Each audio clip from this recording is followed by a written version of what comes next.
O livro de Ezequiel muitas vezes não recebe a devida atenção na Bíblia. Os tempos em que Ezequiel viveu foram extremamente desafiadores. Zedequias, o último rei fantoche de Judá, foi colocado no trono com um pequeno exército para governar Jerusalém. Porém, a cidade foi sitiada novamente e o exército de Nabucodonosor capturou Zedequias. Eles mataram cada um de seus filhos diante dele, para que ele visse o fim de sua linhagem real. Depois, arrancaram seus olhos, de modo que a última coisa que ele viu foi a morte de seus filhos. Em seguida, Nabucodonosor ordenou a destruição completa de Jerusalém.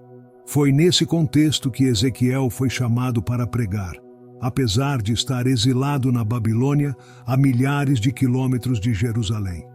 A canção espiritual tradicional, Them Dry Bones, tem uma melodia envolvente, mas fala sobre um renascimento em um cemitério de ossos. Esta canção é baseada na visão de Ezequiel do Vale de Ossos Secos, uma visão dada pelo Senhor.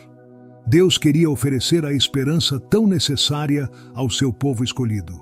Por causa de sua maldade, o Senhor permitiu que Nabucodonosor invadisse e conquistasse sua terra. As pessoas foram levadas cativas para a distante e exótica Babilônia, onde estavam desanimadas. A visão do Vale de Ossos Secos não se aplica apenas aos filhos de Israel, mas também traz lições práticas para nossas próprias vidas. Em Ezequiel, capítulo 37, versículos 1 e 2, está escrito: A mão do Senhor veio sobre mim, e ele me levou pelo Espírito do Senhor e me colocou no meio de um vale que estava cheio de ossos. Ele me fez andar ao redor deles, e eu vi que eram muitos, e estavam muito secos.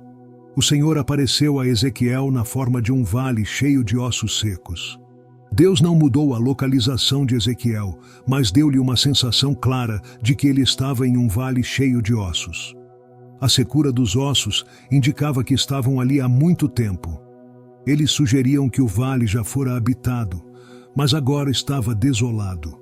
Deus queria que Ezequiel entendesse a profunda desesperança daquela situação. Se não tomarmos cuidado, nossas famílias podem se decompor como um monte de ossos secos. Quanto mais ignoramos os ensinamentos da palavra de Deus para nossas famílias, mais provável é que se tornem um esqueleto espiritual. Até mesmo alguns cristãos que antes andavam com o Senhor se tornaram como um monte de ossos secos. Eles vivem do que foram no passado, em vez de viver o que deveriam ser agora. Efésios capítulo 6, versículos 1 ao 4 nos lembra: Crianças, obedeçam a seus pais no Senhor, pois isso é justo. Honra teu pai e tua mãe, que é o primeiro mandamento com promessa, para que tudo te vá bem e tenhas longa vida sobre a terra. E pais, não irritem seus filhos. Ao contrário, criem-nos na instrução e no conselho do Senhor. Ezequiel, capítulo 37, versículo 3, continua: E ele me disse: Filho do homem, estes ossos podem viver?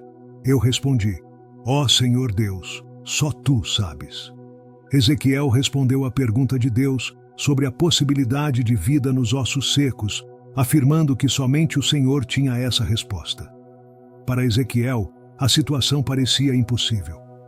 Ao refletirmos sobre o presente, também devemos pensar no futuro. Se desejamos um avivamento, ele virá pelas mãos do Senhor, assim como aconteceu nos dias de Ezequiel. Deus pode realizar qualquer coisa que ele deseje. Ele é o Deus do impossível. Lucas capítulo 18, versículo 27. Mas ele respondeu: O que é impossível para os homens é possível para Deus. Ezequiel capítulo 37, versículos 4 a 8. E ele me disse: Profetize a estes ossos e diga-lhes: Ossos secos, ouçam a palavra do Senhor. Assim diz o Senhor Deus a estes ossos: Farei com que um espírito entre em vocês, e vocês terão vida. Colocarei tendões em vocês, farei crescer carne sobre vocês, e os cobrirei com pele. Porei um espírito em vocês, e vocês terão vida. Então vocês saberão que eu sou o Senhor. Profetizei conforme a ordem recebida. Enquanto eu profetizava, houve um barulho, um som de ossos se juntando, osso com osso. Olhei, e os tendões e a carne apareceram neles, e a pele os cobriu, mas não havia espírito neles. Então o Senhor instruiu Ezequiel a pregar aos ossos que já estavam mortos. Deus estava mostrando a Ezequiel uma verdade essencial que todos precisamos entender. A proclamação da palavra de Deus traz poder. A Bíblia oferece vida e fé àqueles que a recebem. Ezequiel presenciou um milagre. Os ossos começaram a se unir, osso a osso.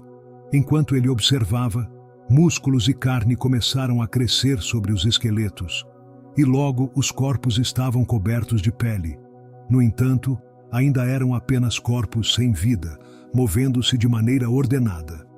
Hebreus capítulo 4, versículo 12. Pois a palavra de Deus é viva e eficaz, mais afiada que qualquer espada de 2 gumes. Ela penetra ao ponto de dividir alma e espírito, juntas e medulas, e julga os pensamentos e intenções do coração. Romanos capítulo 10, versículo 17. Consequentemente, a fé vem por ouvir a mensagem, e a mensagem é ouvida mediante a palavra de Cristo. Ezequiel capítulo 37, versículo 9.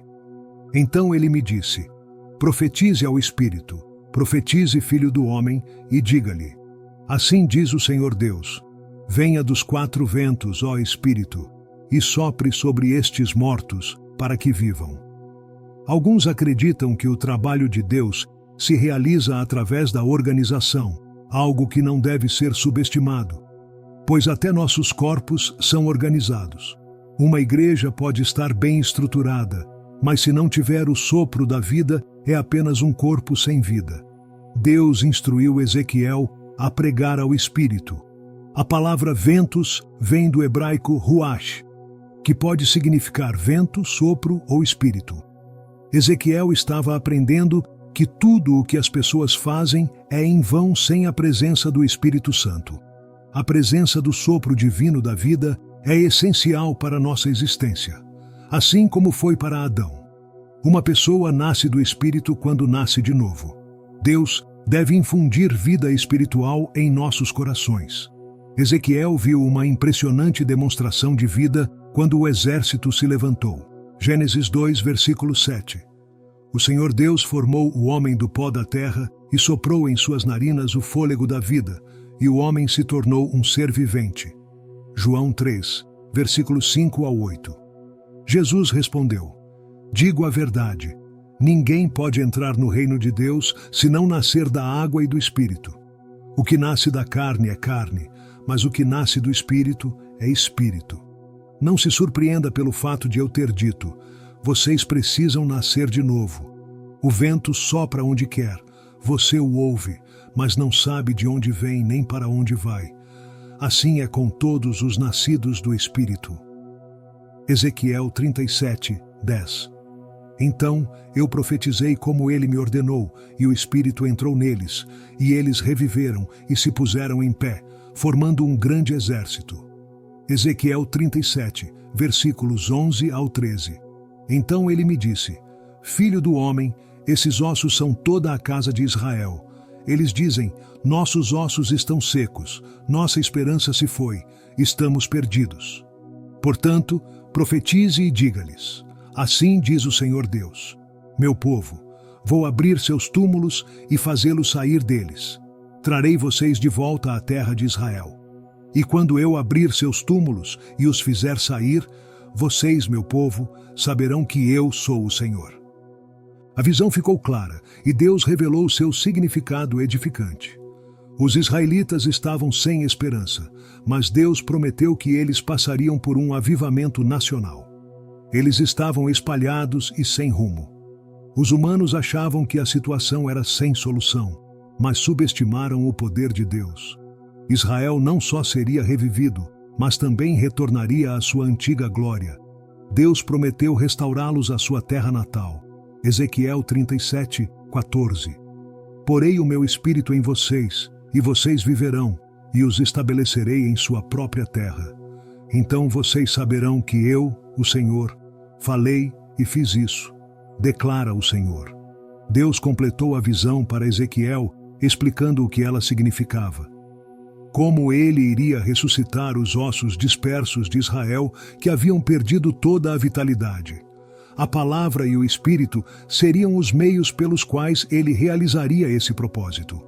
Foi revelado a Ezequiel que ele deveria profetizar sobre esses ossos e dizer: ossos secos, ouçam a palavra do Senhor. Enquanto Ezequiel obedecia, Deus fez com que os ossos começassem a se unir, e tendões, carne e pele formaram novamente seus corpos. Mas a palavra precisava ser seguida pelo Espírito para que esses corpos ganhassem vida, o que é um exemplo clássico de avivamento. A revitalização espiritual da Igreja de Deus hoje em dia é promovida pela palavra e pelo Espírito. Quando um desses elementos falta, o povo de Deus não consegue experimentar plenamente a presença de Deus. 2 Coríntios 3, versículos 17 e 18. Agora o Senhor é o Espírito, e onde está o Espírito do Senhor, ali há liberdade. E todos nós, com o rosto descoberto, contemplando a glória do Senhor, estamos sendo transformados com glória cada vez maior na sua imagem, que vem do Senhor, que é o Espírito. De acordo com a palavra de Deus, nossas transgressões e pecados nos deixaram tão sem vida quanto um monte de ossos secos. Mas Deus nos deu uma mensagem de esperança. Quando reconhecemos Jesus Cristo como nosso Senhor e Salvador, Ele nos traz de volta à vida. Chegou a hora de compartilharmos essa palavra de esperança com aqueles que, devido aos seus pecados, ainda estão espiritualmente mortos. Se espalharmos a palavra e lembrarmos que dependemos do Espírito Santo para força e direção, podemos ver um verdadeiro avivamento. Efésios 2, 1. Pela graça, através da fé, Ele deu vida a vocês, que estavam mortos em suas transgressões e pecados. Romanos 5, 8. Mas Deus demonstra seu amor por nós. Cristo morreu em nosso favor quando ainda éramos pecadores.